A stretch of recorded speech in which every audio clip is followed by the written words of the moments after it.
विरहामध्ये सतत स्मरण आहे. म्हणून गवळणींची विरह अवस्था म्हणजे त्या ठिकाणी अपरिपक्वता नाही, परिपूर्णतेची अवस्था आहे विरह अवस्था. चला कुठल्या प्रसंगाचा आला आपला? विदुर काका उद्धवाला सांगितलं माझं तेच संपूर्ण या भागवतात ठेवलेलं आहे. तुला ज्या वेळेला माझा विरह वाटेल भागवत पाठ तुला आनंद होईल, माझं दर्शन करेल. आणि पादुका तर तुला दिलेल्याच आहे. आणि अजून एक सांगतो, ज्या वेळेला विदुर काका भेटतील ना माझे उद्धवा त्यावर विदुर काकांना सांग कृष्ण भगवंत कृष्ण निज धामाला गेला, तुझा कृष्ण निज धामाला गेला, परंतु त्या ठिकाणी तुला ह्या भागवताचं ज्ञान सांगायचं राहिले. तुला सुद्धा अपूर्णता वाटेल. कृष्णाने आपल्याला ते भागवताचं ज्ञान सांगितलं नाही, कसं काय गेला? घाबरू नकोस. मैत्रेय ऋषींना मी त्या ठिकाणी मैत्रेय ऋषीकडून तुला ते ज्ञान मिळेल. कोणाला निरोप दिलाय? उद्धवाकडे निरोप दिलाय. माझ्या विदुर काकाला मैत्रेय ऋषीकडून ते ज्ञान मिळणार आहे एवढा निरोप सांग. काय प्रेम आहे विदुर काकावर. विदुरा घरच्या भक्षुनी कन्या परमानंदी झाला. विदुरा चल उद्धवा चल विदुरा घरच्या. उद्धवजी उद्धवजी चल विदुरा घरच्या. उद्धवजी चल विदुरा घरच्या. उद्धवजी चल विदुरा घरच्या. उद्धवजी चल विदुरा घरच्या. शबरी के सुधा के चावल, शबरी के सुधा के चावल, रुकी रुकी हो चल विदुरा घरच्या.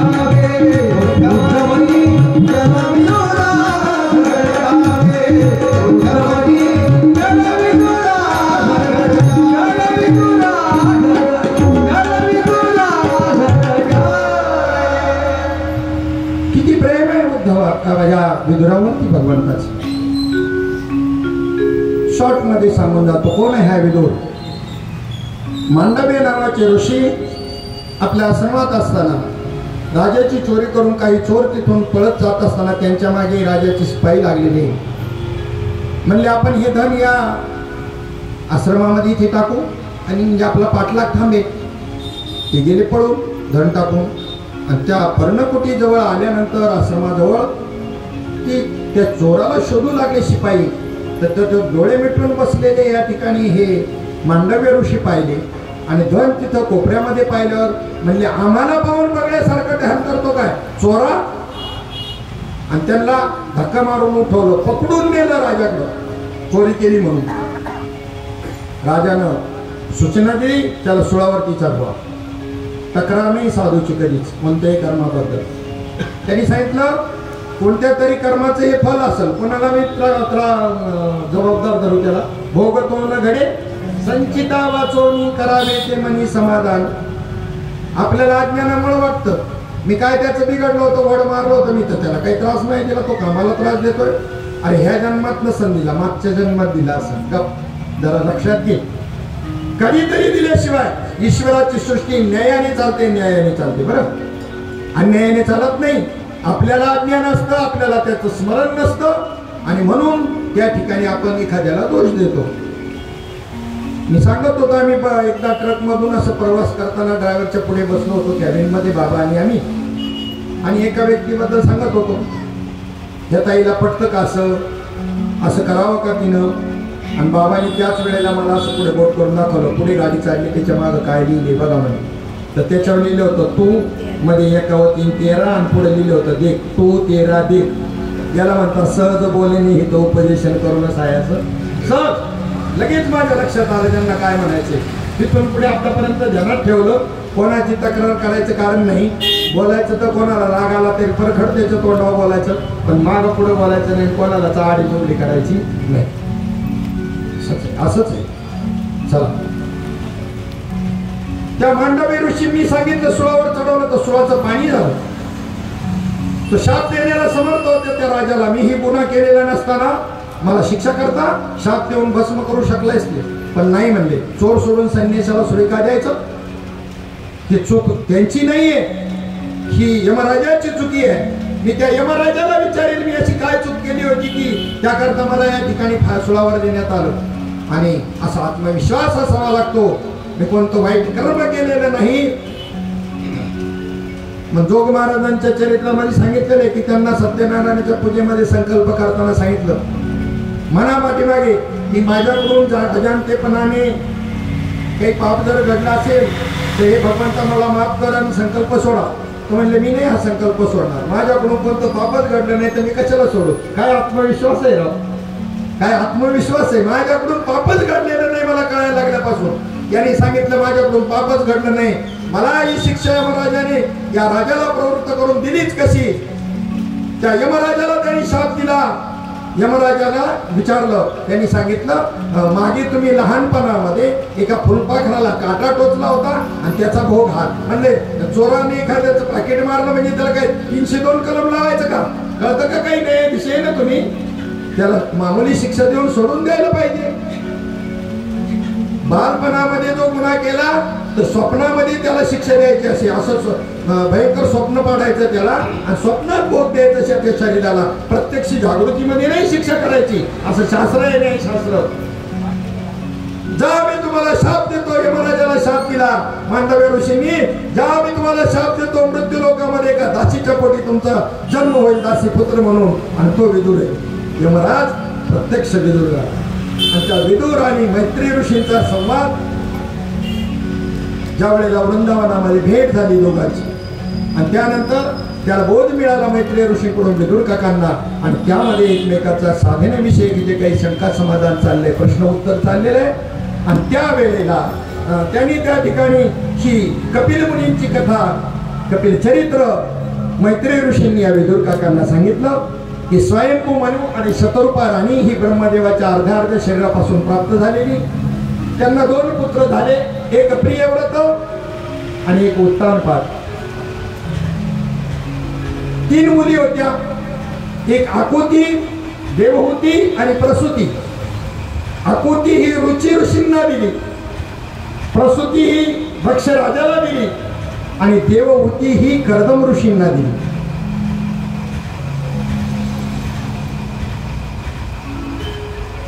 आणि या कर्दम ऋषी आणि देवहूतीच्या घरी भगवान कपिलांचा अवतार झाला. विदुर मैत्रेयाला म्हणतात मला कर्दम आणि देवहूतीच्या वंशाची कथा सांगा, कपिल महामुनींचं चरित्र ऐकण्याची माझी इच्छा आहे. मैत्रेय म्हणतात कपिल हे ब्रह्मज्ञानाचं स्वरूप आहे आणि कर्दम जर तुम्ही व्हाल तर तुमच्या घरी कपिल मुनी येतील. कर्दम म्हणजे ज्याने इंद्रियांचं दमन केलेलं आहे त्याला कर्दम असं म्हणतात. जो जितेंद्रिय आहे कोणाच्याही पोटी भगवंत येत नसतो. शरीरामध्ये सत्वगुणाची वृद्धी झाली म्हणजे आपोआप ज्ञानाचा झरा लागतो आणि ज्ञान प्रगट होतो. कर्दम बना, कपिल मुनी तुमच्या पोटी आल्याशिवाय राहणार. स्वयंभू मनु आणि शतरूपा राणीला भगवान परमात्म्यानं साक्षात्कार केला, दृष्टांत दिला स्वप्नामध्ये की तुमची ही देवहूती नावाची कन्या कर्दम ऋषींना त्या ठिकाणी द्या. अमुक ठिकाणी ते तपश्चर्या करतात. कर्दम ऋषींच्या आश्रमामध्ये उद्याच्या उद्या जा त्यांना भेटायला. कर्दम ऋषींना दृष्टांत दिला की या ठिकाणी स्वयंभू मनु आणि शतरूपा त्यांची पत्नी आपली मुलगी देवहूतीसह तुमच्या आश्रमामध्ये येतील. त्या मुलीचा तुम्ही पती म्हणून स्वीकार करा. तुमच्या पोटी कपिल मुनींचा अवतार भगवान महाविष्णू कपिल रूपाने अवताराला येऊन जगाला सांख्य तत्वज्ञान सांगण्याकरता अवतार घेतील. कर्दम ऋषी आपल्या आश्रमांमध्ये स्थानापन्न असताना तिन्ही मंडळी तिथे आले. आल्यानंतर आदरातिथ्य करणं अतिथी देवो भव हा धर्म आहे ग्रस्ताश्रमाचा. त्यांनी त्या आश्रमामध्ये ते एकटेच होते, अजूनपर्यंत ब्रह्मचारी आहे, पण तरीही बी अतिथी धर्म पाळतायत. त्यांना बसायला आसन दिलं. स्वयंभू मनु आणि शतरूपा राणी त्या आसनावर बसली. परंतु कुलवान शीलवान असणारी देवहूती मात्र बसली नाही. हा मला भावी पती आहे आणि त्यांनी आसन दिलं त्याच्यावर मी बसणं योग्य नाही. प्रश्न पडला. बसले तर अवमान आहे त्यांचा, आणि नाही बसले तर आज्ञापालन होणार नाही, तिकडूनही अवमान आहे. तर ती हुशार होती. आजकालची मुलगी नव्हती, जाऊन लगेच बसली असते, परवानगी लागली नसती तिला. तिनं मात्र दोन्ही आज्ञा कशा पाळल्या की त्या आसनावरती एक हात ठेवला आणि आसनाच्या खाली बसली, म्हणजे आसनावर बसली बी नाही आणि बसली बी. एखादा उपवास सोडायचा आणि एखादा नाही सुटला पाहिजे, याच्याकरता काय करायचं हेही भागवतात सांगितलेले. सोमवारी एकादश आली तर सोमवार जायला नको आणि एकादशी घडायला पाहिजे. काही मंडळी सांगतात वराईचा भात खाला की सोमवार सुटतो, एकादशी मोडत नाही. तसं करण्याची गरज नाही. भागवत शास्त्र सांगतं तुम्हाला त्या ठिकाणी हातामध्ये पाणी घ्या, संकल्प करा मी सोमवार सोडतोय आणि थोडंसं पाणी प्राशन करा आणि तुमचं सोमवार सुटला जाईल. पाणी पिल्याने उपवास सुटतो आणि पाणी पिल्याने उपवास सुटत बी नाही. संपला विषय. किती सोपं केलं. पाणी प्यायचं पण संकल्प महत्वाचा आहे, पाणी महत्वाचं नाही. मी पहिलं मिश्री लावायचो. काय विचारायचं ते काय चकवे बाबा कुठे, जिथं शोधायचं असलं का कोणीही बी त्यांना पत्ता सांगायचा. आळंदी पंढरपूरमध्ये जिथं 5-50 माणसांच्या हातामध्ये मिश्री असेल आणि तिथं चकवे बाबा तुम्हाला भेटतील. म्हणजे संप्रदायच वाढायला लागला होता हा मिश्रीचा. तर त्या मिश्रीमध्ये 2 प्रकारच्या मिश्री होत्या, एक जागायची मिश्री आणि एक झोपायची मिश्री. कोणी लावत असेल तर त्यांना पहा माहिती हे हातून आहे का मग कोणीतरी पाहिजे ना परंपरा चालवायला. हां बरं आहे बरं आहे. आंधळ्याच्या पुढे गॅसच्या आणि मग ती झोपायची मिश्री कोणती आणि जागायची मिश्री कोणती. काही नाही दोन्ही एकच मिश्री. फक्त आता मला जागायचंय एवढा फक्त संकल्प केला की मिश्री तीच, सकाळपर्यंत झोप येणार नाही. आणि पुन्हा आता झोपायचंय ना तर तीच मिश्री, पण आता मला झोपायचंय म्हणून लावली का लागली झोप यायला. मिश्रीत काय फरक, फक्त फरक आहे तो कशात आहे, संकल्पात आहे. मी उपवास सोडतोय म्हणून पाणी पिलं, उपवास सुटतो आणि पाणी पिल्याने उपवास सुटत बी नाही. हे बी तंत्र तसंच आहे. कशाला उगाच आपला वरायचं भात खाणी हे करत बसा. या पद्धतीनं ती विवेकी होती. त्या आसनावरती त्या देवतीने फक्त हात ठेवला आणि खाली बसली. दोन्ही आज्ञांचं पालन झालं. त्यानंतर बोलणं सुरू झालं जमवाजमीचं. म्हणजे आम्हाला असा साक्षात्कार झाला, आमची मुलगी तुम्हाला द्यायची, तुम्हाला जावई बनवायचे. ते म्हणले मलाही साक्षात्कार झाला. ठीक आहे, परंतु एक अट राहील. अट काय, लग्न झाल्यानंतर एक मुलगा झाला तुमच्या मुलीला की मी संन्यास घेईन. म्हणले बापरे, जावई तर लय विरक्त दिसतोय व अजून लग्न व्हायचे त्याच्या आधीच संन्यास घ्यायला निघाला. म्हणजे काही हरकत नाही. देवतीने सांगितलं भाग्य आहे माझं, अशा प्रकारचे पतिराज मला प्राप्त होतात की ज्यांच्या चित्तामध्ये विषय नावाची गोष्ट नाही, केवळ कर्तव्य बुद्धीने संसार करणार आहे. आणि एक पुत्र मला प्राप्त झाल्यानंतर मला तरी माझ्या उदराची चिंता करण्याचं काय कारण आहे. त्या पद्धतीने ठरलं.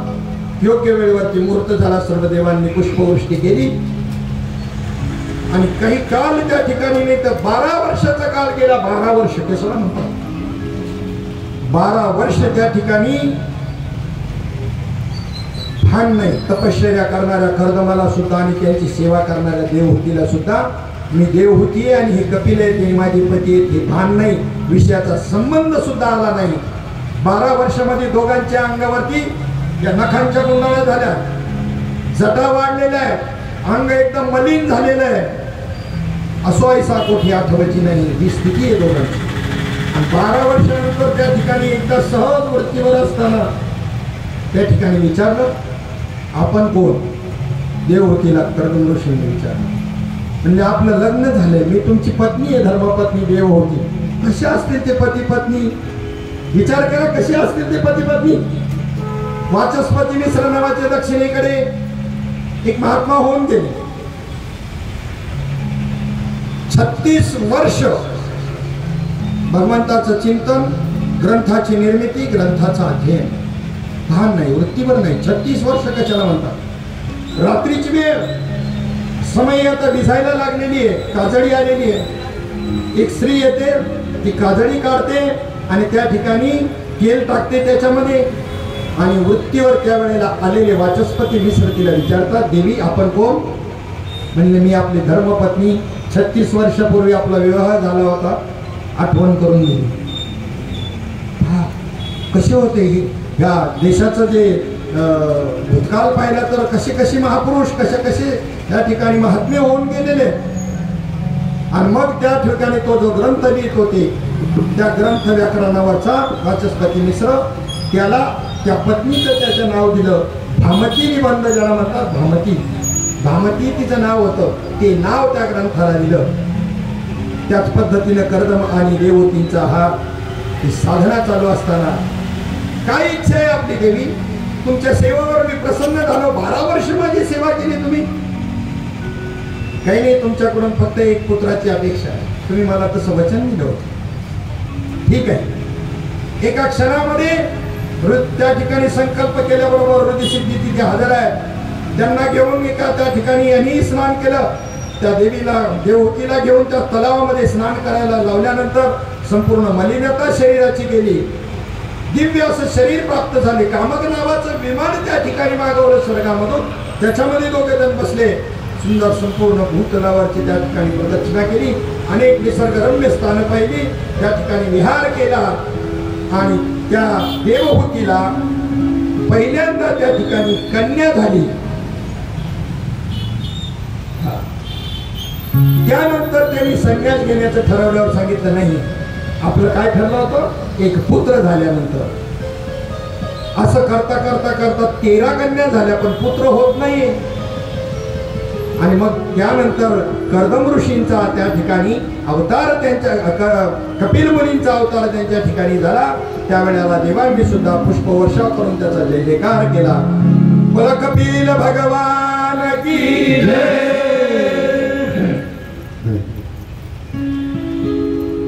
कर्दम हे जितेंद्रिय महात्मा होते. त्यांची तपश्चर्या सफल झाली. त्यांच्या समक्ष भगवंत प्रगट झाले. अयोनी संभव प्रगटला हा राघव. सिद्धपुराजवळ कर्दमांचा आश्रम होता. गुजरातमध्ये सिद्धपूर आहे ना, तिथे आश्रम आहे. तिथे त्यांनी घोर तपश्चर्या केली आणि शरीरामध्ये केवळ हाडं राहिली. अशा कठोर तपश्चर्याने भगवंत प्रसन्न झाले. डोळ्यांतून आनंदाश्रू वाहू लागले.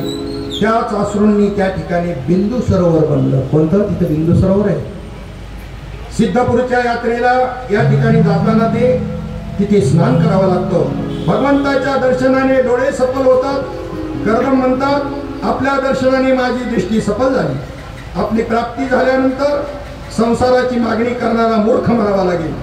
संसाराच्या ज्या सुखाचा उपभोग नरकातील किडेही घेतात, त्या सुखाची मागणी करणारा कोणीही शहाणा असू शकत नाही. लौकिक कामसुखाच्या इच्छा प्राप्तीची पूर्तीसाठी श्रीकृष्णाची आराधना करणारा हा तुच्छ असतो. कर्दम भगवंताला म्हणतात, मी आपणाकडे श्रीसंगाची नाही तर सत्संगाची इच्छा करतो. मला अशी स्त्री द्या की जी मला भगवंताकडे घेऊन जाईल. अशी स्त्री मला मिळावी की जेव्हा केव्हा माझ्या मनामध्ये अगोदरचा विषय हा. मग त्या मोठी झाली कर या ठिकाणी कपिल मुनी. आणि त्या कपिल मुनींना त्या ठिकाणी देवहूती विनंती करते की या भवसागरातून तरुण जाण्याचं ज्ञान तुम्ही मला सांगा. त्या जन्ममरणाच्या परंपरेतून मला त्या ठिकाणी मुक्त करा. पुनरपि जननम पुनरपि मरणम पुनरपि जननी जठरे शयनम य संसारे खलु दुस्तारे कृपया पारे पाहे मुरारी भज गोविंदम भज गोविंदम भज गोविंदम मूढमते. आणि त्यावेळेला या कपिल मुनींनी तिला अनुग्रह केला. कोणाला? कोणी कोणाला अनुग्रह केलाय? मुलाने आईला अनुग्रह दिलाय. इथं नातं आड येत नाही. गुरुत्वामध्ये ज्ञानाच्या मध्ये गुरुत्वामध्ये नातं कधीच आड येत नाही. आई मुलाला उपदेश करेल यात नवल नाही. मुलगा सुद्धा आईला उपदेश करू शकतो. मुलाचा सुद्धा आईच्या अगोदर ज्ञानी असू शकतो. नातं आड येत नाही. वय आड येत नाही. 1400 वर्षाच्या चांगदेवाला 14 वर्षाच्या मुक्ताईनं उपदेश करावा. वय आडवं आलं, कोणती जात आडवी येत नाही. एखादा जातीनं क्षुद्र जरी असेल तरी पण ज्ञानाने महान असू शकतो. ब्राह्मणाने सुद्धा त्या शूद्र जातीचा गुरु केला तरीही त्याला त्या ठिकाणी ते ज्ञान झाल्याशिवाय राहणार नाही.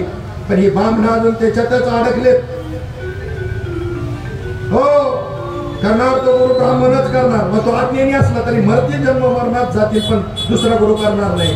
जर संतांची चरित्र नीट पाहिली तर लक्षात येईल, ज्ञानाला कोणती जात नाही, ज्ञानाला कोणतं वय नाही, ज्ञानाला कोणतं वर्ण नाही.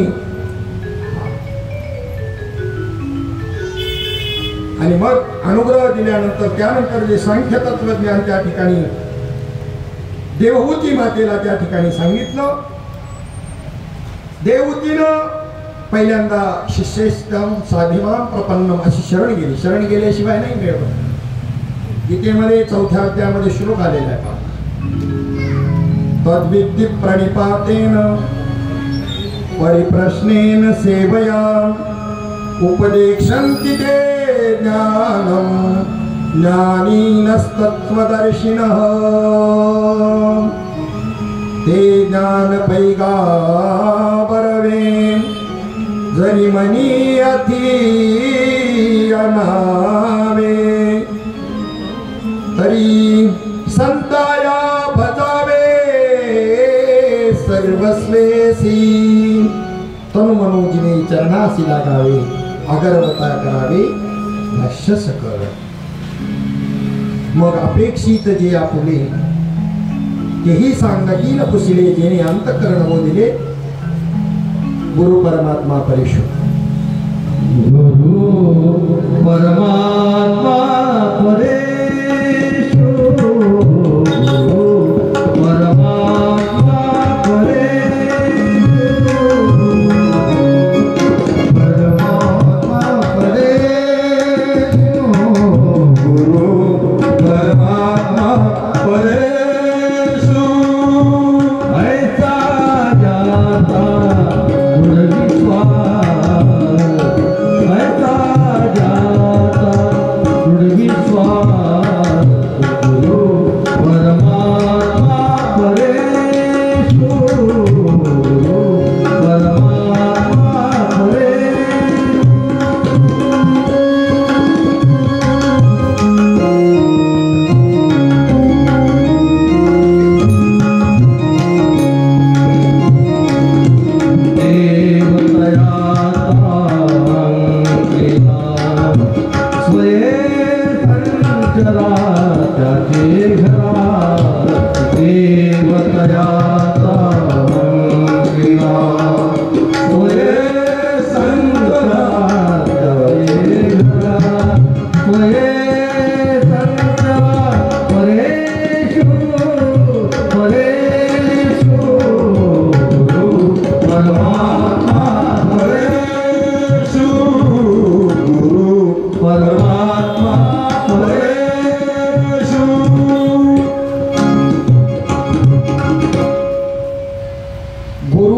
परमात्मा गुरुर ब्रह्मा गुरुर विष्णु गुरुर्देव महेश्वरः गुरु साक्षात परब्रह्म तस्मै श्री गुरवे नमः. खूप सुंदर असा कपिल देवहूती संवाद आहे आणि खरं हेच भागवत आहे. कथांच्या माध्यमामधून वेदांचाच उपदेश त्या ठिकाणी केलेला आहे. देवहूतीनं त्या ठिकाणी शरण गेल्यानंतर प्रश्न विचारला, जगामध्ये खरं सुख कुठं आहे, खरा आणि अविनाशी आनंद कुठे आहे. त्यावेळेला कपिल मुनी महामुनींना आनंद झाला. ते म्हणतात कोणत्याही जड वस्तूमध्ये आनंद असू शकत नाही. आनंद तर हे आत्म्याचं स्वरूप आहे. आनंद कशाचं स्वरूप आहे? सुखरूप ऐसा दुधा कोण सांगा माझ्या पांडुरंगा. सुख पाहिजे ना, शाश्वत सुख परमात्म्याजवळ आहे. तो परमात्मा तुमच्या जवळ आहे. पण त्या मद हृदयस्थाच्या ठाई भजनशील कोणीच नाही. शिनतात बाह्य उपायी जन अपायी पडताती. देव आहे तुमच्या जवळ, म्हणजे सुख सुद्धा तुमच्या जवळच आहे, देवाजवळ आहे. पण त्या सुख हे आत्म्याचं स्वरूप आहे, आनंद हे आत्म्याचं स्वरूप आहे. अज्ञानवश जी जड वस्तूत आनंद शोधतो, अज्ञानी जो आहे तो कशात आनंद शोधतो? जड वस्तूमध्ये. जड वस्तूमध्ये आनंद नसतो. संसारात विषय सुख तर देतात पण आनंद मात्र देत नाही. सुख वेगळं ना आनंद वेगळं. सुखाबरोबर दुःखही असतं, नुसतं सुख नसतं. पण आनंदाबरोबर मात्र काहीच नसतं. आनंद हा निखळ असतो.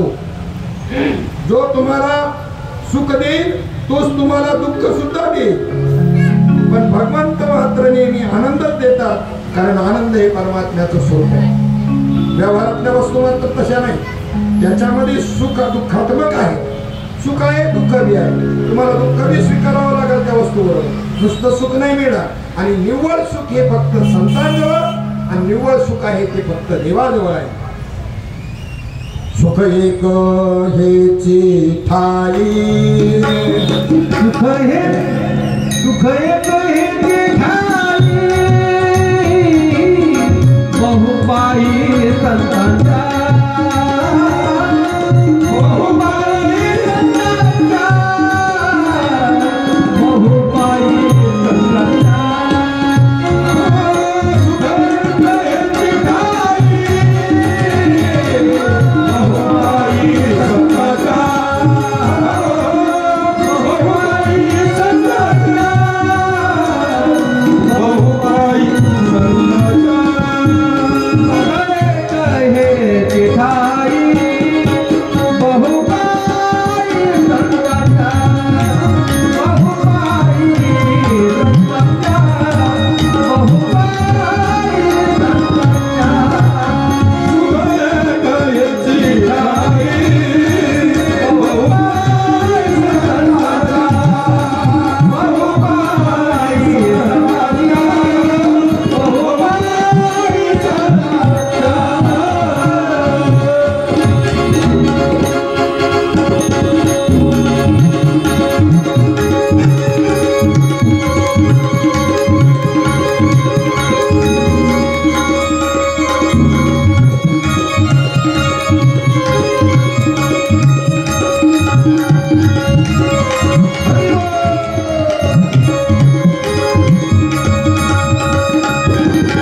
सर्व सुखाचा राम, निज हृदयी आत्माराम, सर्वदा असे सम, भजावे संप्रेम ठाई. एक तर सुख आहे देवाजवळ, नाही तर सुख आहे संतांजवळ. निव्वळ सुख बरं का, पूर्ण सुख, कशावर अवलंबून नसणार, स्वतंत्र. त्याची प्राप्ती झाल्यानंतर दुःख कधीच नाही. संतांची गावी प्रेमाचा सुकाळ, संतांची गावी प्रेमाचा सुकाळ, संतांची गावी प्रेमाचा सुकाळ, संतांची गावी प्रेमाचा सुकाळ. नाही दुःखलेश नाही तळमळ, दुःखलेश दुःखलेश नाही तळमळ, दुःखलेश दुःखलेश. संतांची गावी प्रेमाचा सुकाळ, संतांची गावी प्रेमाचा सुकाळ.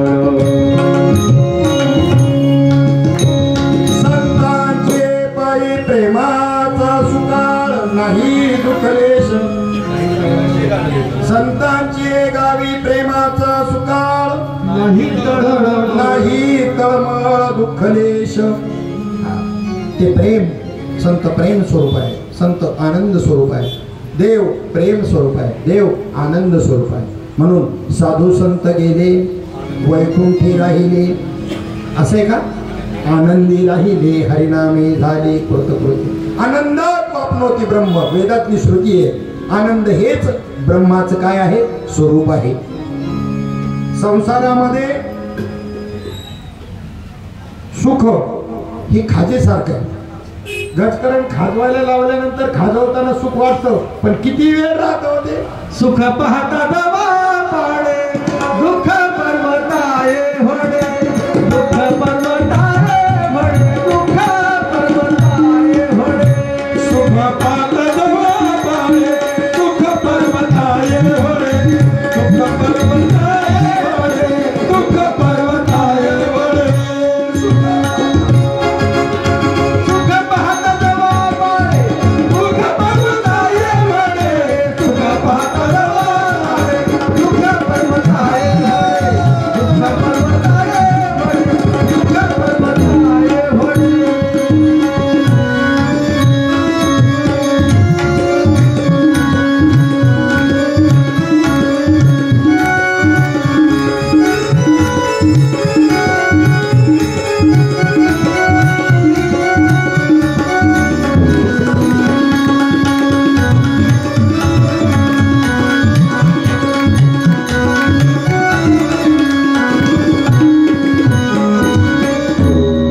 सुख पाहता जवा पाडी असलच विषयामध्ये सुख तर ते केवढंच आहे जवा एवढे, आणि दुःख किती आहे पर्वत आहे एवढे. दुःख बांधवडी आहे हा संसार, सुखाचा विचार नाही कोठे. जगी सर्व सुखी असा कोण नाही, विचारी मना तुझी शोभून पाहे. कोण आहे जगामध्ये राजा दुखी प्रजा दुखी सगळेच दुखी. जो देखे सो दुखिया बाबा दुखिया कोई नहीं. जो देखे सो दुखिया बाबा दुखिया कोई नहीं.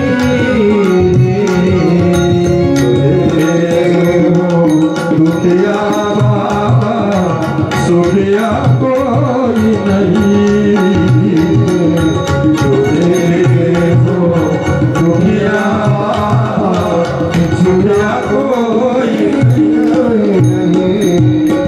राजा दुखिया प्रजा दुखिया राजा दुखिया प्रजा दुखिया दुखिया जन वैरागी. जो देखे सो दुखिया बाबा दुखिया कोई नहीं. जो देखे सो दुखिया बाबा दुखिया कोई नहीं. माऊली ज्ञानोबाराय म्हणतात, ढगाच्या सावलीनं जर सुख होत असतं तर 3-3 माळ्याची घर का बांधली असतात माणसाने. तात्पुरतं सुख आहे ते. विषयातलं सुख हे अविनाशी सुख नाही, तात्पुरतं सुख आहे. मृगजळाच्या पाण्याने जर केळी पिकवता आल्या असत्या तर पावसाची काय आवश्यकता होती. विषयाचे समसुख बेगडाची बाहुली अभ्राची सावली जाईल रया. विषयामधून सुख प्राप्त झाल्यासारखं आपल्याला वाटतं ना, तर ते विषयामधून जरी सुख प्राप्त झालं तर ते कसं आहे, गजकर्णाला खाजवले ते खाजवल्यानंतर खूप बरं वाटतं, पण काही सेकंदानंतर असा राडा होतो का विचारतो सोय. वास्तविक विषयातून सुख भोगत असताना कोणतंही सुख असो, ब्रह्मसुख आणि विषय सुखामधला फरक सांगतो. विषयातून सुख भोगत असताना प्रक्रिया काय घडते हे नेमकी लक्षामध्ये घ्या. ज्या वेळेला तुम्हाला गुलाबजाम खाण्याची इच्छा झाली त्याबरोबर अगोदर स्थिर असणारी वृत्ती चंचल झाली. गुलाबजाम सोडून दुसरं काही वृत्तीमध्ये येईना, ते दिसायला लागले डोळ्यापुढे, वृत्ती चंचल झाली. आणि गुलाबजाम मिळाल्यानंतर वृत्ती स्थिर झाली. गुलाबजामचा संबंध नाही काही बरं का सुखाशी. वृत्ती चंचल झाली आणि ती पदार्थ मिळाल्यावर स्थिर झाली. त्यावेळेला तुमच्या बुद्धीमध्ये जे प्रतिबिंब कुटस्थाचं पडलं ब्रह्माचं आणि ते सुख झालं. ते सुख गुलाबजामचं नाही, ते ब्रह्मसुख आहे. पण तुम्हाला असं वाटतं गुलाबजाम मधून मिळालं एवढाच डिफिकल्टी समजून घ्यायची बाकीचं काहीच नाही परवा सर्व सुखाची आशा जन्म गेला क्षण एक मुक्ती यज्ञ नाही केला हिंडता दिशा क्षीण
सर्व सुखाची आशा जन्म गेला क्षणिक मुक्ती यज्ञ नाही केला हिंडता दिशा क्षीण पावला माया वेष्टीला जीव माझा माझे स्वहित नेनती कोणी कळत आपल्याला सुखा करता जन्मच्या जन्म सुखाच्या आशी करता जन्मच्या जन्म घालवता यातून तरी सुख मिळेल त्यातून तरी मिळेल त्यातून तरी मिळेल पण सुख मिळतच नाही आणि असाच मरतो पण पूर्ण सुख ज्या परमात्म्याजवळ आहे तिकडे जात नाही ते दरिद्री लोक म्हणजे भाग्यवान आहे मात्र ती त्याचा शोध घेतात त्या संतांना त्या देवाला शरण जातात प्रत्यक्ष प्रक्रिया सुखाची कशी घडते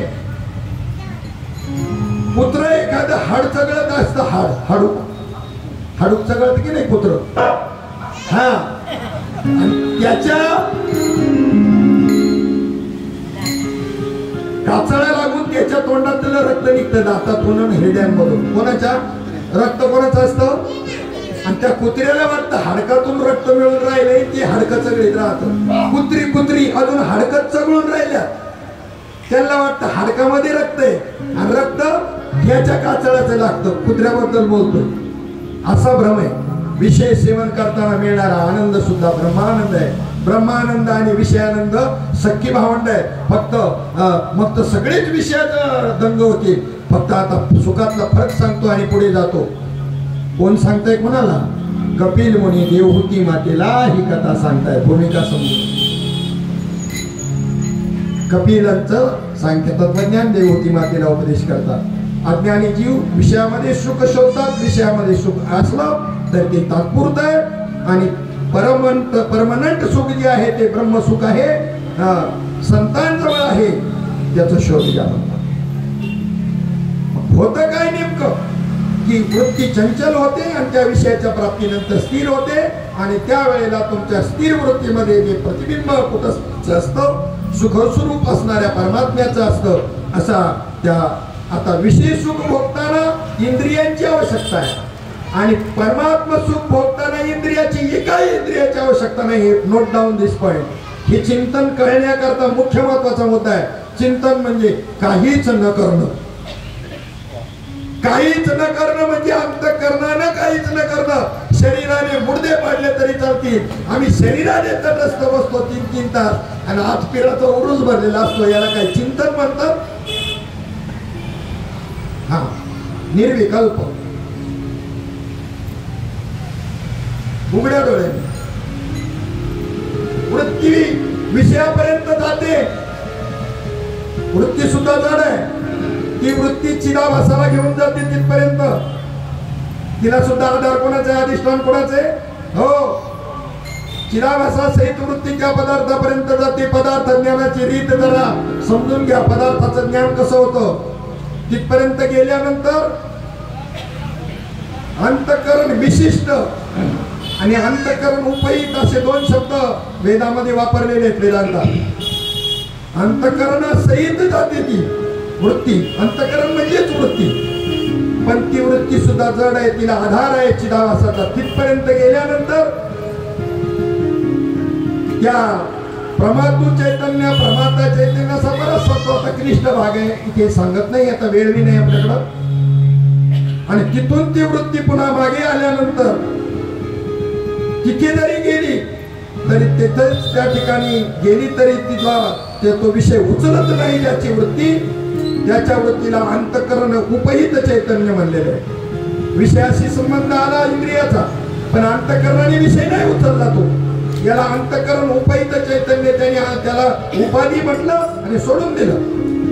आणि अंतःकरण विशिष्ट जो असतो, अंतःकरण उपहित हे संत असतात, त्याला उपाधी मानणारे आणि त्याचा त्याग करणारे उपाधीचा.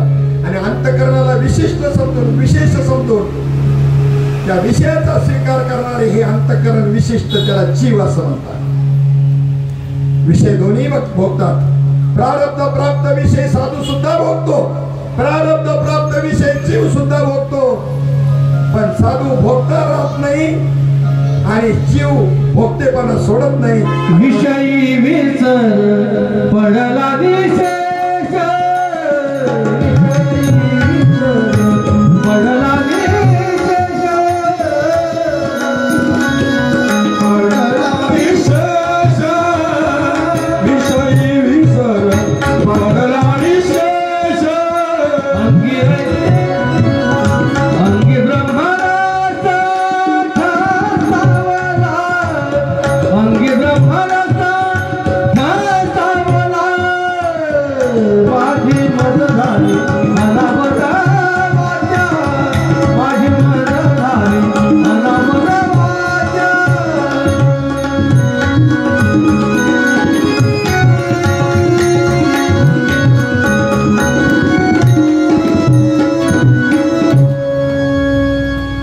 मुनींचा अवतार झाला. त्याच वेळेला कर्दम ऋषींनी संसाराचा त्याग करून संन्यास घेतला. आणि कपिल मुनींनी उपदेश करून ज्या वेळेला आत्मज्ञान करून दिलं देवहूती मातेला, त्यावेळेला ती कपिल गीता तीच लिहिली गेलेली आहे. आणि सांख्यशास्त्राचा उपदेश त्याच्यामध्ये आहे कपिल गीतेमध्ये. आणि दत्तप्रबोध नावाचा ग्रंथ तुम्हाला कधी जर मिळाला तर हे संपूर्णपणे सांख्य तत्वज्ञान कपिल गीतेचं पूर्ण त्या ग्रंथामध्ये. साधकांनी हे ग्रंथ वाचावे, असे आध्यात्मिक ग्रंथ वाचावे. नवनाथाला लय दमवलं, नवनाथाला शांत ठेवा आता जरा थोडस. रामविजयाला लय दमवलं, आता जरा योग वासिष्ठ वाचा. रामाला वशिष्ठांनी काय ज्ञान दिलं, जरा थोडीशी प्रगती होऊ दे ना. का त्याच वर्गात वर्षानुवर्ष ते ग्रंथाची पानं फाटली, पोथ्या जळाल्या, पोहा मेला, पोथ्या जळाल्या. जरा ग्रंथाची प्रगती करा ना थोडेसे. मग त्या ठिकाणी परमेश्वराच्या चरणांचा आश्रय घेऊन जन्म मरणाच्या चक्रापासून जो जीव मुक्ती होतो त्याचंच जीवन खरं सफल झालं असं समजावं. आईला उपदेश करून कपिल महामुनी तिथून जाऊ लागले. जाण्यासाठी आईची परवानगी घेतली आणि भगवान कपिल मुनी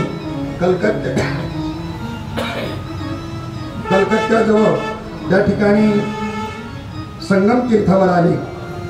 समुद्रानं कपिल नारायणाचं स्वागत केलं. माता देववती त्या ठिकाणी सरस्वती किनारी जाऊन राहिली. आणि स्नान करीत ध्यान करीत तिचं मन शुद्ध झालं. नारायणाचं चिंतन करता करता ती मुक्त झाली. तिला सिद्धी मिळाली म्हणून त्या गावाचं नाव सिद्धपूर असं पडलं. ते गुजरातमध्ये आहे. देवहूतीच्या उद्धारामुळं तिचं दुसरं नाव त्या तीर्थाचं मातृगया असं पडलं. ही कपिलगीता ऐकण्यासाठी श्रोतावत्याचं पाप ऐकल्यानं नष्ट होतं. अनेक प्रकारची कर्म, यज्ञ, दान, तप, वेदाध्ययन, वेदविचार, मन इंद्रियांचा संयम, कर्माचा त्याग, अनेक प्रकारचा योगाभ्यास, भक्तियोग, प्रवृत्ती मार्ग, निवृत्ती मार्ग, सकाम आणि निष्काम धर्म कसे असतात, आत्मतत्वाचं ज्ञान, तसेच वैराग्य, या सर्वच साधनांनी सगुण निर्गुण परमात्म्याची प्राप्ती होते. या सर्व मार्गांनी प्राप्त करण्याचे तत्व तर एकच आहे, ते म्हणजे परमात्मा. त्याचं ज्ञान प्राप्त करून त्या मातृगयेच्या ठिकाणी देवहूतीनं आपला देह ठेवला. कपिल मुनींनी त्या ठिकाणी जिथे गंगासागर म्हणतो ना आपण, त्या गंगासागराच्या ठिकाणी कपिल मुनींनी तिथे समाधी घेतली. असा हा कपिल मुनींची कथा आपण पाहिली. थोडंसं आपण या ठिकाणी गोविंद बोलो हरि गोपाल गोविंद बोलो हरि गोपाल गोविंद बोलो हरि गोपाल गोविंद बोलो हरि गोपाल रमण हरि गोविंद बोलो रमण हरि गोविंद बोलो रमण हरि गोविंद बोलो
दुसऱ्या आणि तिसऱ्या स्कंदामध्ये मैत्रेय आणि विदुर काकांचा संवाद आहे. सृष्टीची रचना, ह्या सृष्टी विस्तार कसा झाला ही कथानक त्याच्यामध्ये येतं. कपिल मुनींची कपिल गीता त्या ठिकाणी येते.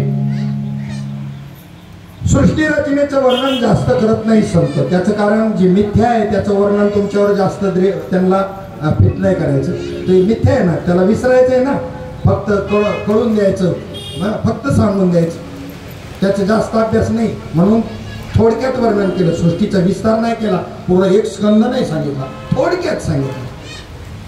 कल्पित आहे सृष्टी, कल्पित आहे जग, कल्पित आहे जग, जग वास्तव नाही. इथून तिथून परमात्माच सर्वतप्रत भरलेला आहे. परमात्म्याशिवाय एवढी जागा रिकामी नाही. तुम्ही ज्याला जग म्हणता ते ठेवायचं कुठे, याचं उत्तर द्या पहिलं मला. आहे का नाही नंतर बघू.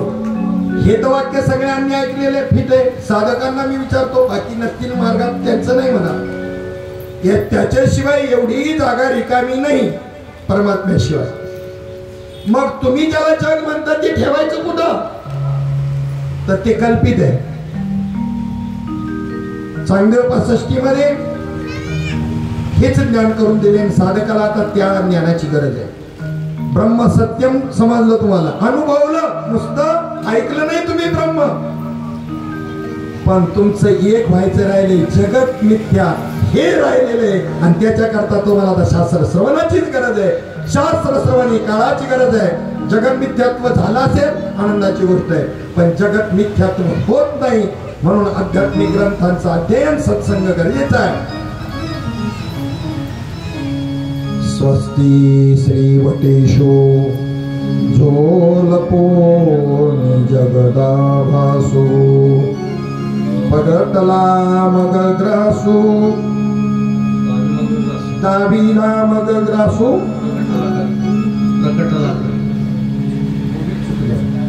स्वस्ती श्री वटवटेशु झोलपोनी जगदाभासो दाबी मग ग्रासो प्रगटला करी. बरोबर सुंदर. प्रगटे तव तव भासे, लपे तव तव काहीच न दिसे. प्रगटना लपाला असे नको मता जो. काय अर्थ याचा? ज्या वेळेला तुमच्या वृत्तीमध्ये तो प्रगटलेला असतो, तो म्हणजे जो, तो परमात्मावाचक शब्द आहे. जो लपवणी म्हणजे परमात्मा लपवणी. प्रगटे तुमच्या वृत्तीमध्ये ज्या वेळेला परमात्मा तत्व प्रगटतं, ब्रह्म प्रगटतं तुमच्या वृत्तीमध्ये, त्यावेळेला तुम्हाला जगत दिसत नाही, पर ब्रह्मच दिसतं. प्रगटे तव तव आभासे, जगत आभास आहे हे तुम्हाला लक्षात येतं. आणि लपे जेव्हा तुमच्या वृत्तीमध्ये तो लोप पावतो, लपे तव तव दिसे भासे. काय भासे? तो मग जग भासे. लपे काय? परमात्मा लपे. आणि तव जग आभासे, पण प्रत्यक्षात मात्र प्रगटही नाही आणि लपालाही न दिसे न खोमता जो. तो प्रगटही नाही आणि लपालेलाही नाही. असा मग जगन मिथ्यात्व करता अत्यंत गरज आहे सत्संगाची. दोन्ही स्कंदामध्ये अशा प्रकारचा हा उपदेश आला. चौथ्या स्कंदामध्ये दक्ष प्रजापतीची कथा त्या ठिकाणी सांगितलेली आहे. आकुती ही स्वयंभू आणि शत्रुपाल आणि पासूनचे जे काही 2 पुत्र, प्रियव्रत आणि उत्तानपाद आणि 3 मुली, त्याच्यातली आकुती ही रुची ऋषींना दिली, देवहूती ही कर्दम ऋषींना दिली. आत्ताच आपण ऐकलं कपिल मुनींचा अवतार. आणि त्यानंतर ही प्रसूती जी कन्या आहे ही दक्ष प्रजापतीला, हा दक्ष प्रजापती ब्रह्मदेवाचा हा मानसपुत्रच आहे आणि त्याला त्या ठिकाणी दिली. एक वेळेचा प्रसंग आहे. त्याला याने प्रजापती बनवलं ब्रह्मदेवाने आणि फुगला तो. ज्ञान पेलायला सुद्धा आहे ना, पेलवावं लागतं ज्ञान. म्हणून सांगितलं ना, ज्ञान म्हणजे सामान्य नाही, हे वाघिणीचं दूध आहे. आणि ते ठेवण्याकरता पात्र कोणतं पाहिजे? वाघिणीचं दूध कोणत्याही पात्रात ठेवलं तर त्याला छेद करून निघून जातं, केवळ आणि केवळ सोन्याच्या पात्रामध्ये. म्हणून हे ब्रह्मज्ञान प्राप्त होऊन अनुभवाला येऊन हे टिकत नाही ना. त्याचं कारण पात्र अजून त्या ठिकाणी सोन्यासारखं झालेलं नाही चित्त, हे त्याचं कारण आहे. साधूनी कृपा केली म्हणून मिळालंय ते, पण पात्र नाही. पात्र पाहिजे ना. आता दुसऱ्या पात्राबद्दलची गोष्ट दृष्टांत सांगून पुढे जातो. दक्ष प्रजापतीच्या कथेकडे आपल्याला वळायचं. पात्र सोमदर सोप्या भाषेमध्ये श्रीपाद बाबा सांगायचे. तुमच्याकडं जेवणाचं आमंत्रण ऐन वेळेला का एक दिवस आधी कुठे आणि 2 तास किंवा 1 तास बरं आधी जर सांगितलं तर आमच्या घरी काय खायला मिळत नाही का, अशी काय पद्धत आहे का म्हणे बोलवायची? आदल्या दिवशी तरी सांगायला पाहिजे, कमीत कमी नाही 4 दिवस आधी, पण आदल्या दिवशी तरी सांगायला पाहिजे. बरं गेले जेवायला, मग पात्र वाढावं, त्याच्यामध्ये काही बी शिळपाका जरी असला तरी ते वाढावं, मग हात जोडून म्हणावं पोटभर जेवा. पात्रच वाढलं नाही, पदार्थाचं नाव नाही पण पात्र सुद्धा वाढलेलं नाही आणि पाहुणे पोटभर जेवा, लाज नाही वाटत म्हणायला? म्हणजे पात्र वाढलं नाही म्हणजे साधनच मिळालेलं नाही. आणि करा नामस्मरण, नामच माहित नाही काय नामस्मरण करा. आता ज्यांना पात्र झालेत ना त्यांची गोष्ट सांगतो. प्रभू रामचंद्रांचा राज्याभिषेक सोहळा संपन्न झाला. वानर सहकार्य कोणी केलं? राजे नव्हते त्यावेळेला.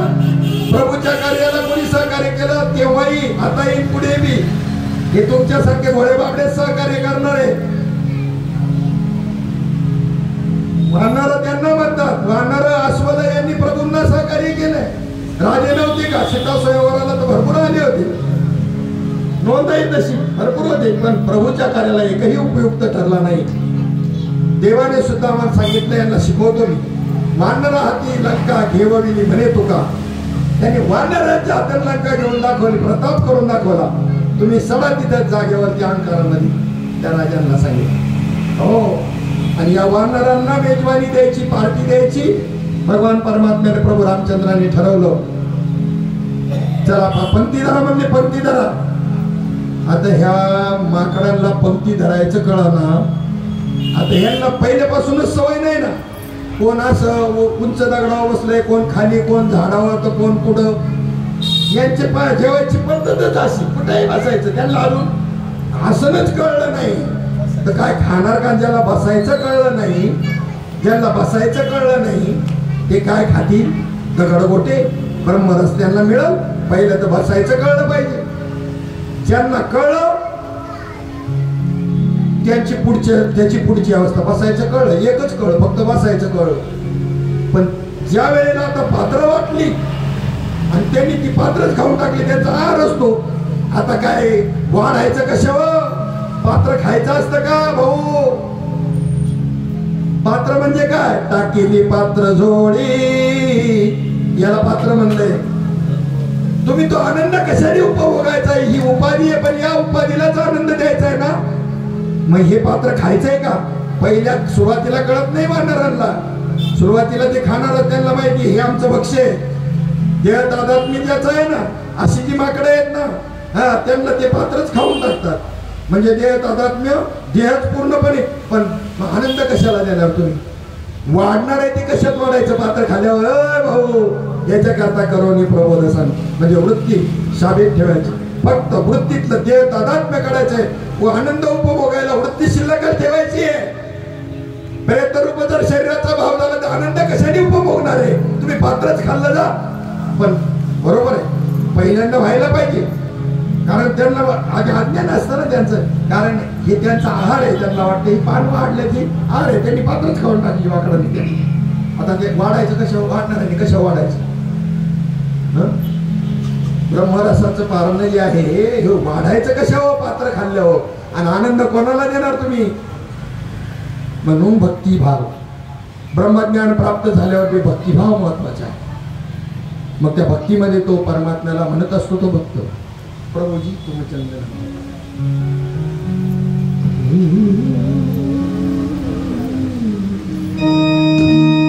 प्रभुजी प्रभुजी प्रभुजी प्रभुजी प्रभुजी प्रभुजी तुम चरण हमारे प्रभुजी तुम चरण हमारे प्रभुजी तुम चरण हमारे प्रभुजी तुम चरण हमारे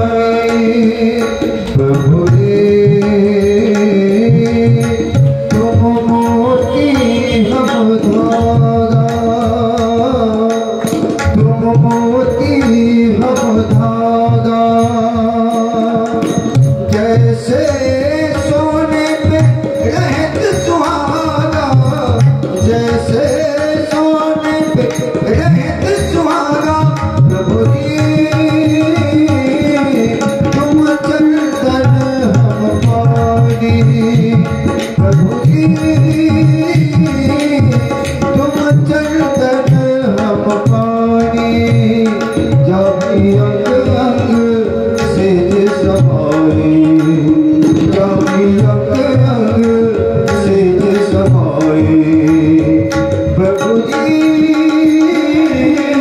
तुम चंदन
संबंध आहे भगवंता तू चंदन आहेस आणि मी पाणी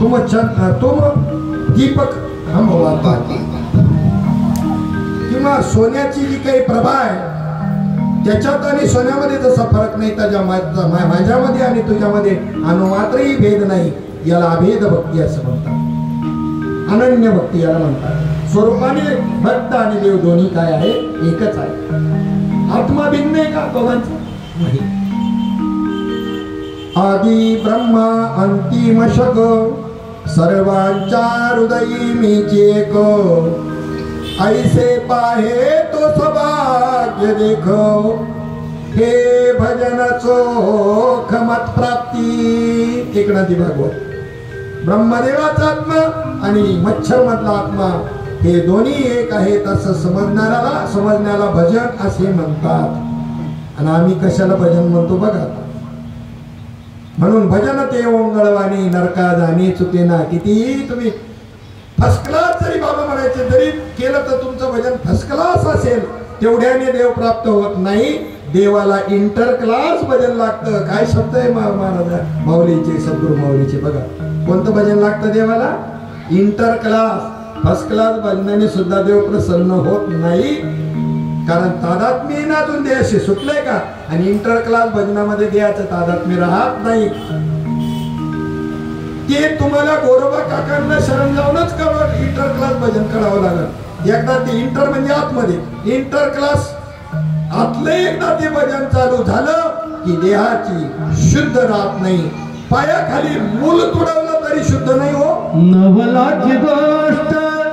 नवलाची गोष्ट ऐक सखे बाई कुंभाराने बाळ तुडविले पायी कुंभाराने बाळ तुडविले पायी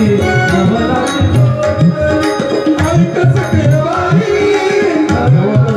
नवलाची गोष्ट ऐक सखे बाई कुंभाराने बाळ तुडविले पायी कुंभाराने बाळ तुडविले पायी नवलाची गोष्ट ऐक सखे बाई नवलाची गोष्ट ऐक सखे बाई कुंभाराने बाळ तुडविले पायी कुंभाराने बाळ तुडविले पायी कुंभाराने बाळ तुडविले पायी आणि असं भजन ज्या वेळेला होईल तिथे भगवान परमात्मा तिष्ठत उभा राहून त्यांची सेवा करतो नाथ महाराजांच्या घरी 36 वर्ष सेवा केली ही अशी अनन्य भक्ती पाहून अबीर गुलाल अबीर गुलाल अबीर गुलाल उधळीत रंग रंग रंग अबीर गुलाल उधळीत रंग नाथा घरी नाचे बाधा सुखा पाडू नाथा घरी नाचे बाधा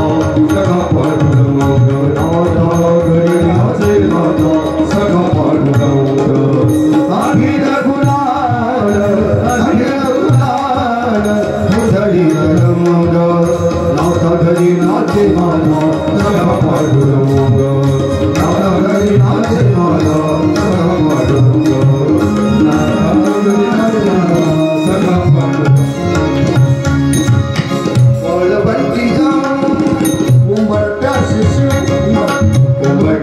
कैसे शिव आम्ही जातीहीन उंबरट्याशी कैसे शिव आम्ही जातीहीन रूप तुझे कैसे पाहू तुला तुझे कैसे पाहू नाच लावलीहीन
देहतादात्म्य सोडून इंटर क्लास भजन ज्याचं होतं पांडुरंग त्याचा दास होतो चित्ती नाही अस त्याचा पांडुरंग दास त्याचा पांडुरंग दास त्याचा पांडुरंग दास त्याच्याकरता मागे पुढे उभा राही सांभाळित आणि आघात निवारा.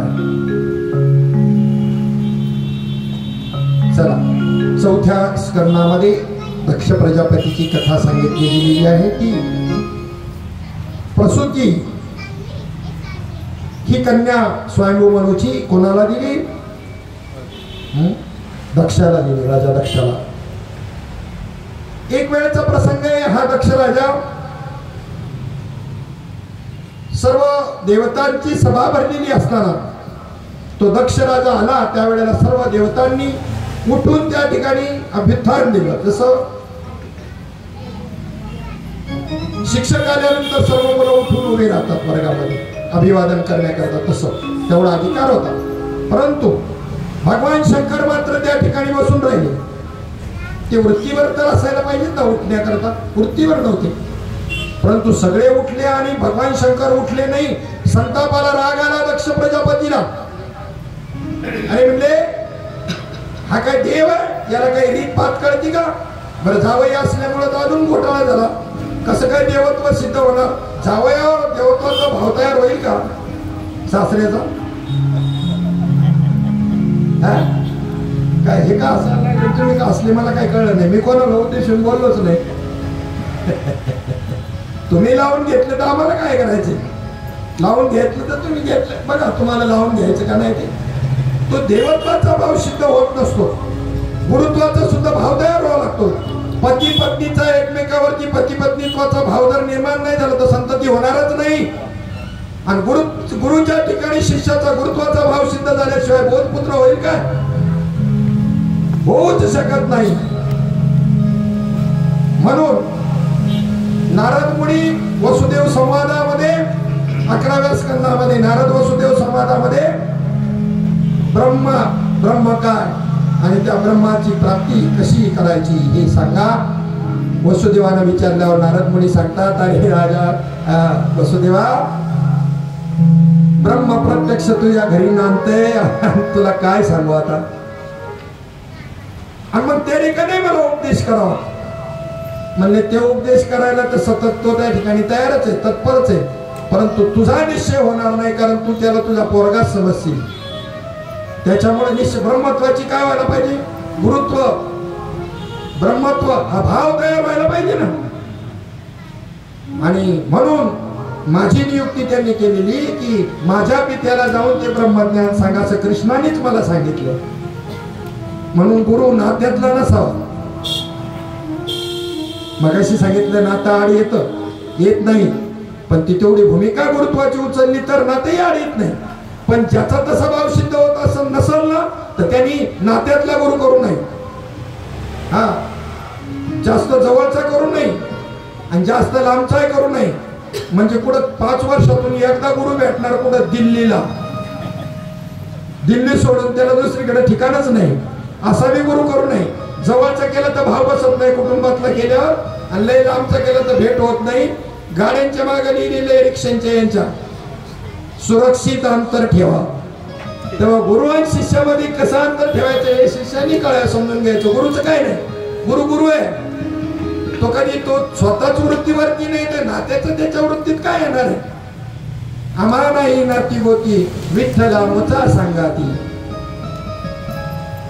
गुरु हे तत्व आहे, पण गुरु परिपूर्णपणे देह तेव्हा होईल, देह बी.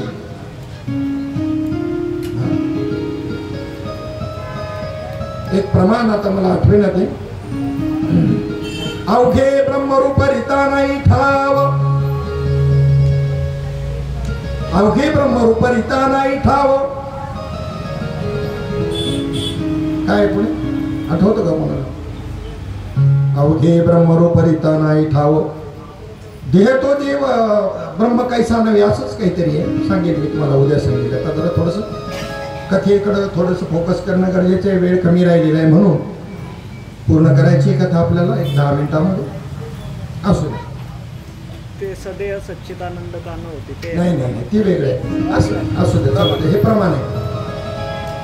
काय विषय चालला होता आपला? चला कम टू पॉईंट.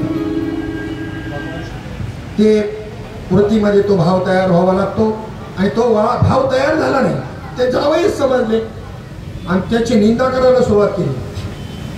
चुकूनपणे मी तुला जावई केलं, माझी मुलगी एखाद्या कसायाला दिली असती तर तुला देऊन फसलो.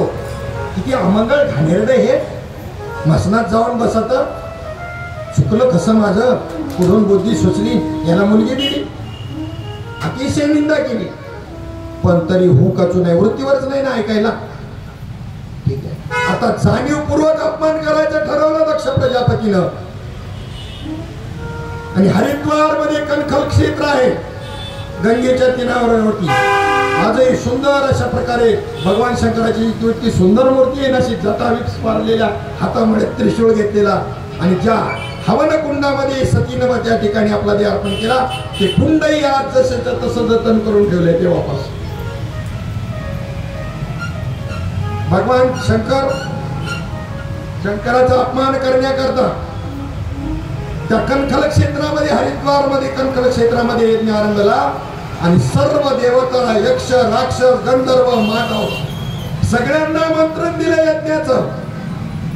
पण सतीला किंवा त्या ठिकाणी भगवान शंकराला आमंत्रण दिलं नाही. ही सगळी विमानं ज्या वेळेला कैलासावरून जात असताना ही सगळी लगबग, भरदरी वस्त्र परिधान केलेली, अंगावर अलंकार घातलेल्या या देवस्त्रिया, त्या देवता यांना पाहून सतीने सहज प्रश्न विचारला एका यक्षकन्येला, कुठे चालला? अगं तुझ्या पित्याच्या घरी यज्ञ आणि तुला माहित नाही, तुम्हाला आमंत्रण नाही. ती म्हणली बाबा विसरले असतील गडबडीत, सगळे एकट्याला पाहावं लागत, विसरले असतील कदाचित, जाऊ आपण बी जायचं. आणि भगवान शंकराचा समाज जर बसले चिंतनाला तर 2 दिवस त्या ठिकाणी यज्ञ होऊन जाईल पित्याचा, तरी हे ध्यानातून जाग्यावर येणार नाही, वृत्तीवर येणार नाही. तेव्हा अजून बसायच्या आधी आपलं जावं परवानगी घ्यायला म्हणून विचारायला गेली. मी काय म्हणते इथून सुरुवात, मी काय म्हणते, तुमच्या घरात मंत्र काय ना तुम्हाला स्वागत नाही. माझ्या पित्याच्या घरी नाही म्हणले बघा, म्हणायची बी पद्धत, बोलायची पद्धत स्त्रियांची कशी आहे. तुमच्या सासऱ्याच्या घरी येत नाही म्हणजे हिचा कोणीच नाही का? माझ्याच्या पित्याच्या घरी म्हणल्यावर अंतकरणात एक वेगळा भिन्न भाव तयार होईल. एवढं आपुलकी वाटणार नाही. आपुलकी ओढून आणली, ओढून सतीनं ओढून आणली. तुमच्या पित्याच्या, तुमच्या सासऱ्याच्या घरी येत नाही, आपल्याला जायचे. तुझा म्हणजे मला यायचं. निमंत्रणाशिवाय कोणाच्याही घरी जाऊ नये आणि त्यातल्या त्या सासरवाडीला तर अजिबात जाऊ नये बिगर निमंत्रणाचं. हा, जावयाची इमेज खराब होते. कधीच जायचं नाही निमंत्रणाशिवाय सासरवाडी. त्याच्यामध्ये 3 प्रकार सांगितले जावयामध्ये. बुधवार बाबा नेहमी सांगायचे, दूर जवाई फुल बराबर, लांबचा जवळ असला का फुलासारख्या जपत्यात. नाकीचा मोती ठेवी गाण, राखे जावयाचा मान. मोती गाण ठेवून जावयाचा लांबचा असल्यावर का. दूर जवाई फुल बराबर, गाव जवाई साधा. गावातला असला का ते साधा असतं, त्याचे काही एवढं लक्ष देत नाही सासरवाडी. आणि घर जवाई तो गधे बराबर, जब चाहे लाथा. माझं नाही बरं का म्हणणं, की कबीर महाराजांचा दोहा आहे, बाबांनी मी सांगायची. घर जावायचं कधी बनवू नाही म्हणले, लाथाळीच्यात मान राहत नाही. आणि तीच भक्तीला उदाहरण देताना एकनाथी भागवतामध्ये जावयाचं उदाहरण खूप सुंदर दिलेले. सदैव जावई आल्या घरा, जेवी सर्वस्वरेची सुंदरा. तैसा माझ्या भक्तीचा कळवळा पुरा, ज्याच्या जिव्हारा ओसंडे. जेव्हा जावयावर जेवढे माणसं प्रेम करतात तेवढे संतावर सद्गुरू करत नाही हो. अंदेव माहिती यांना बापाने ठेवलं. मिळल आत्मज्ञाने चोखडी, संतजी माझी रूपडी. तेत दृष्टी पदो आवडी, कामिनी ऐसी. विषयी पुरुषाचं चित्त त्या स्त्रीवर जसं नेहमी आतून असतं, तशा पद्धतीनं आत्मज्ञानानं परिपूर्ण असणाऱ्या माझ्या संतांवरती त्याच्याही पेक्षा विशेष प्रेम तो करील. त्याच्या मागे पुढे मी आहे तेवढं प्रेम. आम्हाला तेवढा देव आवडतो काय? तेवढे संत आवडतात काय? काय ओव्या टाकल्या का? आत्मज्ञाने चोखडी, संतजी माझी रूपडी. तेत दृष्टी पडो आवडी, कामिनी ऐसी.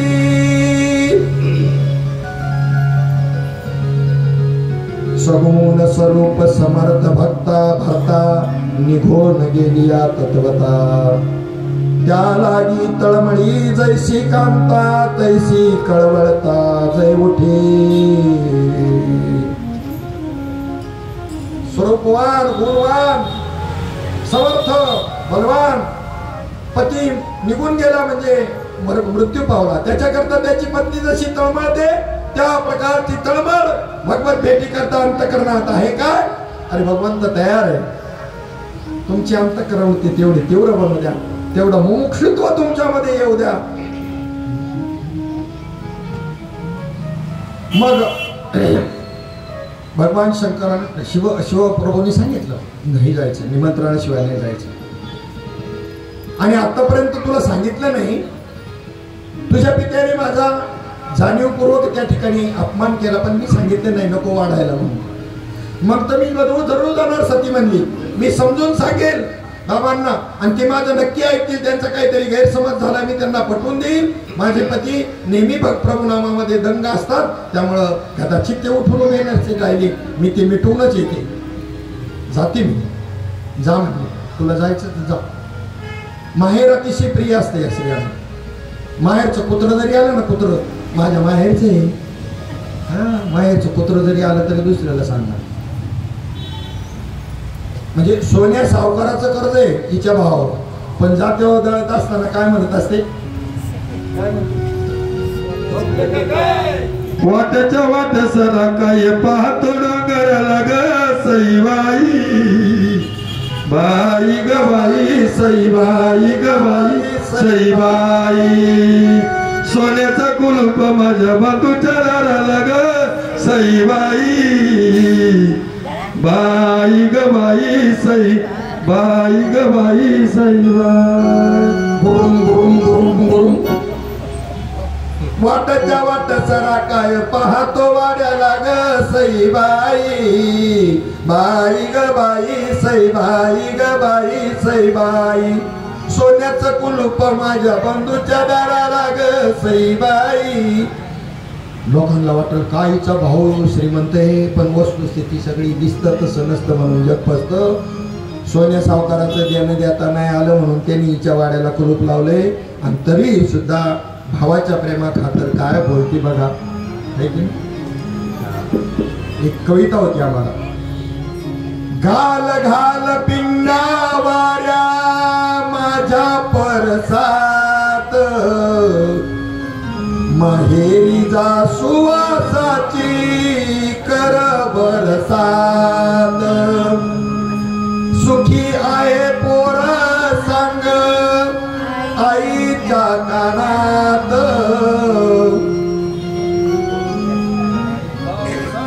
आई भाऊसाठी बरी मन खंतावत, फिरून फिरून सय येई जीव वेडावतो, चंद्रकलेचा ग शेव ओला चिंब होतो, काळ्या कपिलेची नंदा खोडकर फार, हुंग हुंगोनिया करीत सीते बेदार. आमची मुक्ताई या माहेरच्या सुखाबद्दल एका ठिकाणी म्हणते, बाई बाई जाते ग माहेराला, बाई बाई जाते ग माहेराला,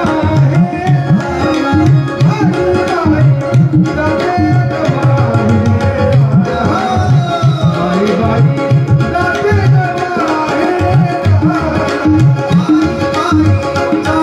ग माहेराला,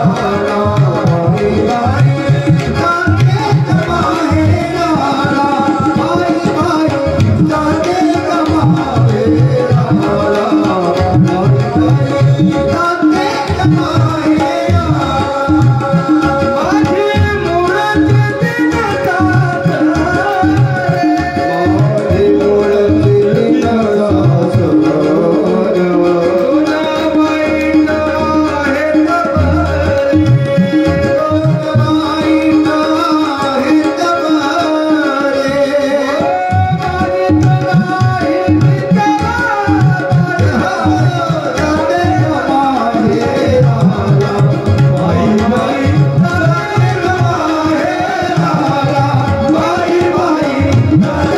बाई जाते ग जाते ग माहेराला, बाई बाई जाते ग माहेराला, माझ्या मूळच्या घराला. तुम्हालाच माहेर आहे असं नाही, मी शेवानंदला बी माहेर आहे. तुका म्हणे थाया जायाल्या पुलिया, तुम्ही कोण कुठून आला, ज्या मूळ स्थानावरून आले ते तुमचं माहेर आहे. तिथे तुम्हाला आपल्याला प्रत्येकाला जायचंय त्या बाहेराला. सती निघाली आणि शिव भगवंताने विचार केला हिचं काही जरी तरी विसरून राहिलं तर त्या वस्तू पाहून मला हिची आठवण होईल आणि भाजनात विघ्न होईल, म्हणून त्यांनी पेटी भरायला मदत केली. सगळं काही राहिलं असेल तर ते स्वतः भरून दिले. राहिली एखादी वस्तू म्हणजे दिले भरून दिलं, तिला काढून भजनामध्ये रंग झाला. गेली सती त्या ठिकाणी गेली. पित्याच्या तिथे यज्ञ होऊन चालू असताना पित्याने पाहिल्याबरोबर तोंड फिरवलं. सतीशी बोलले बी नाही. बहिणींनी तोंड फिरवली, सांगून ठेवलं होतं सती आली तर कोणीही बोलायचं नाही. किती वाईट वाटलं असं.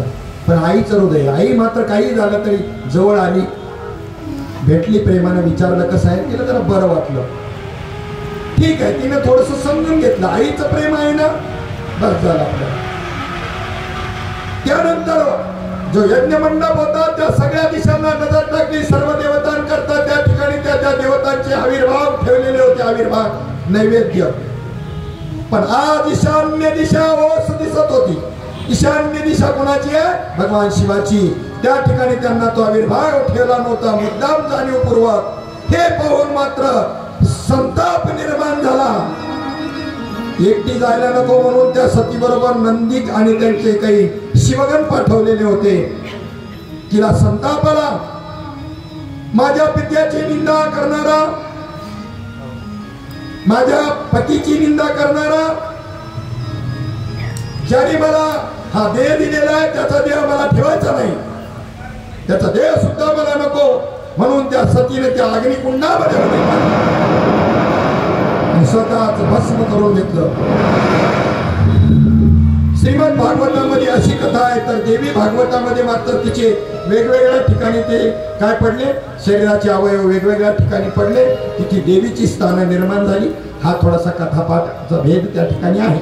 श्रीमद भागवतामध्ये मात्र तिने त्या अग्निकुंडामध्ये उडी घेतली, हाकार मारला. नंदी आणि शिवगणांनी त्या ठिकाणी युद्धाला सुरुवात केली. त्याबरोबर जो भृगु ऋषी आहे त्या यज्ञाचा मुख्य, त्यांनी मंत्राने असे सैनिक तयार केले आणि घरात धुमश्चक्री चालू झाली. यजमानाचे यज्ञाच्या वेळेला संरक्षण करणं त्या यज्ञकर्त्याचं कर्तव्य असतं. त्याचं सामर्थ्य तेवढं असायला पाहिजे. कोणाचे काम नाही यज्ञ करायचं. आणि मग मात्र त्या ठिकाणी हे सगळं घडल्यानंतर नारद मुनी फिरत फिरत फिरत फिरत त्यांनी ते पाहिलं. जाऊन भगवान शंकराला कैलासाला सांगितलं सती गेली म्हणून. असं झालं. भगवान शंकराने आपली जटा उपटली, त्याच्यामधून वीरभद्र तयार केला. त्याला सांगितलं दक्षाच्या यज्ञाचा विध्वंस करा. तिथे येऊन आणि त्याने तो संपूर्ण यज्ञाचा विध्वंस केला. शिवगणांनी आणि वीरभद्राने दक्षाचा शिरच्छेद केला आणि त्या होमामध्ये ते टाकलं, अग्नीमध्ये टाकलं. धड तिथं पडलेलं आहे. भृगु ऋषींची दाढी त्या ठिकाणी ओढली, पुष्याचे दात पाडले. हे सगळं त्या ठिकाणी केलं. त्याचा विध्वंस केला. त्यावेळेला काही जे त्या ठिकाणी उरले होते ते ऋषीमुनी त्यांनी ब्रह्मदेवाकडे गेले. ब्रह्मदेव त्यांना घेऊन विष्णूकडे गेले. म्हणजे आपण सगळे भगवान शंकराकडे जाऊ, त्यांना विनंती करू आणि दक्षाचा यज्ञ सफल झाला पाहिजे. कैलासाला जाऊन त्यांनी भगवान शंकराची स्तुती प्रारंभ केली. शिव नाम से है जगत में उजाला, हरि भक्तों के मन में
प्रसन्न झाले. त्यांनी तिथे जे धड पडलेलं होतं दक्षाचं, एका बकऱ्याला कापून त्याचं धड त्या दक्षाच्या धडावरती बसवलं. ते शिर संजीवनी मंत्राने त्याला जिवंत केलं. पुन्हा यथासांग तो यज्ञ सफल झाला. जे भगवान शंकराचा द्वेष करणारे कोणी असतील, हरिहरा